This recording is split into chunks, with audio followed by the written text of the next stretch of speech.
This is the most ungrateful wife on the internet. The husband is honest, hardworking, and never complains, but at 32 years old, the wife despised him for not earning as much as her best friend's husband and for not being as handsome as he was. So, she began criticizing him in every way and decided to file for divorce without hesitation. What she didn't expect was that, shortly after the divorce, her ex-husband would become the beneficiary of a land expropriation compensation. He received over 2 million yuan and was given 5 apartments. Now, she cries and begs to get back together. "I'm also a proud person," she said. "I thought I could build a life with you, that together we could prosper." The little fairy, as she's called, is named Xie Ying. She said she fell in love with her ex-husband at first sight and, shortly after their wedding, gave birth to a son. During her postpartum confinement, she began feeling drawn to her best friend's social media posts. Her friend lived a luxurious life, traveling the world with her wealthy husband. The comparison was inevitable and painful. The contrast between her friend's luxury and Xie Ying's simple life of rice, oil, and salt only deepened her resentment toward her husband, who earned just over 10,000 yuan a month, while she was a housewife with no job. So, she confided in her friend, complaining that their monthly expenses exceeded 10,000 yuan and that the money was simply not enough. She no longer wanted to live that mediocre life. She dreamed of poetry and travel, wanted to drive luxury cars, and live in mansions. Her friend then advised her, "Take advantage of your youth and get a divorce soon. With your beauty, a wealthy CEO will fall in love with you in no time." Influenced by her friend's words, Xie Ying spent months thinking about it and, ignoring her husband's pleas, filed for divorce. She left the child's custody to him and accepted only a small allowance, setting off to pursue her dreams. 6 months passed quickly. While she was still searching for her dream CEO, her ex-husband, now free of constraints, thrived. He was promoted, got a raise, and became a businessman. She then thought it might be better to return to her ex. But when she suggested reconciling, he rejected her without a second thought. Coincidentally, later her family also received expropriation compensation, which gave her the financial means to try to regain custody of their son.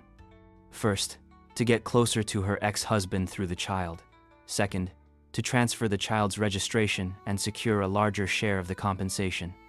After much insistence, the ex-husband, tired of the drama, gave in and handed over the child. Thus, Xie Ying received more than 500,000 yuan from the compensation. With the money, she decided to open a restaurant and an entertainment venue. She imagined she could surpass her ex's standard of living, but soon after, his family also received compensation, 2 million yuan and 5 more apartments. What upset her the most was that he also married a beautiful young woman. Seeing her ex living happily, she became furious. In the meantime, the son she had regained tried to jump off a building but was rescued just in time. She then attributed the incident to supposed traumas the boy had suffered with his father or to a lack of attention after she took custody. With that, she went again to her ex's house, but only found her ex-mother-in-law. The mother-in-law, tired of the trouble, lost her patience and, in front of journalists, said, "She was the one who asked for the divorce. Now that my son is doing well, she wants to come back. About the grandson wanting to kill himself, I don't know anything. She's always making up excuses." The two began arguing on camera. To better understand the story, reporters called the ex-husband, who said the situation was complicated and preferred to talk in person, but without Xie Ying present, fearing trouble. They arranged a meeting, but, without warning, she followed them. Upon seeing him, she immediately caused a scene, pulling on his car and shouting. The ex said that after the divorce, he focused on work to give his son a better life, but admitted that, being busy, he ended up spending little time with him. As soon as he learned of the suicide attempt, he returned immediately to understand what had happened. But for Xie Ying, the blame was entirely his. He was already used to her accusations, but what he couldn't accept was her constantly going to his house and disrupting his new life. He explained that it wasn't him avoiding contact with his son, but rather her imposing conditions. He could only see the boy in her presence, and whenever they met, she would ask to get back together.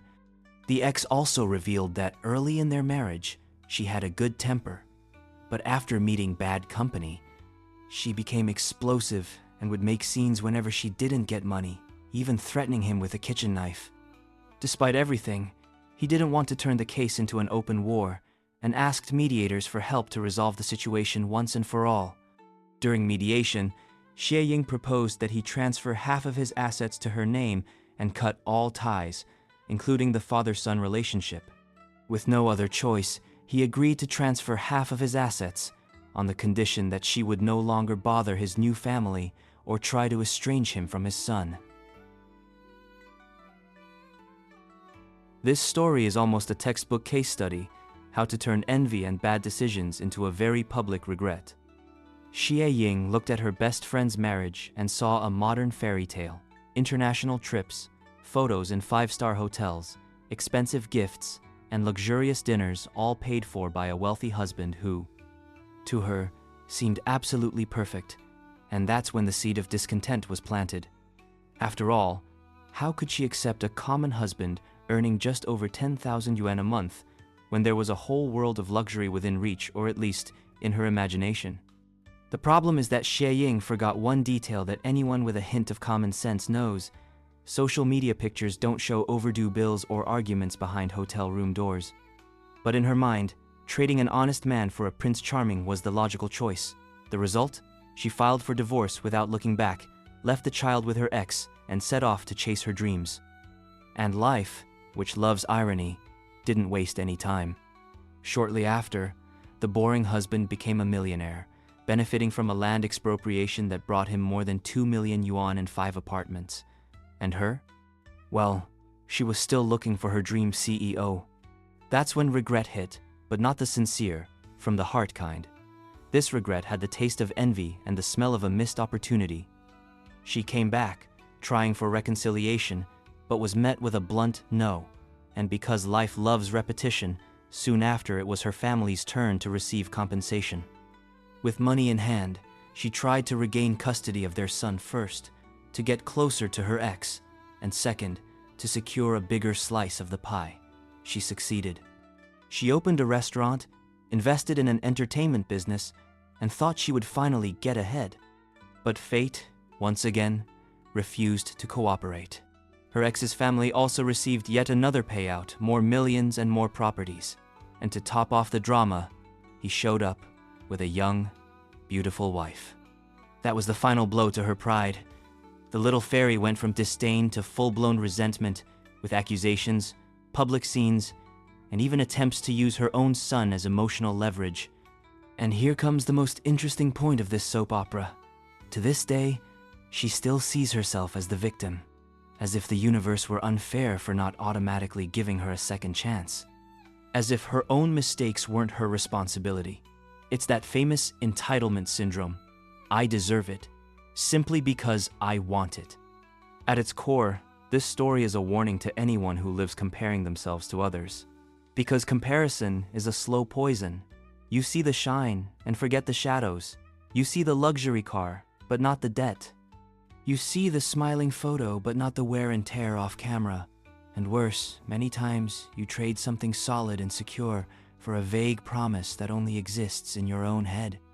And if there's one clear moral here, it's simple. Before trading the certain for the uncertain, ask yourself if you're prepared to deal with the possibility of losing everything. Because sometimes, the rice and beans you look down on today could become the feast you'll never again be invited to eat. So here's the message, and maybe even a warning. Be careful what you wish for, because life loves to teach lessons with a bitter aftertaste. And in the end, not everything that glitters is gold. Sometimes it's just polished brass waiting for the first rain to rust. If you enjoyed this video, give it a like, subscribe to the channel for more straight-to-the-point stories, and I'll see you in the next one.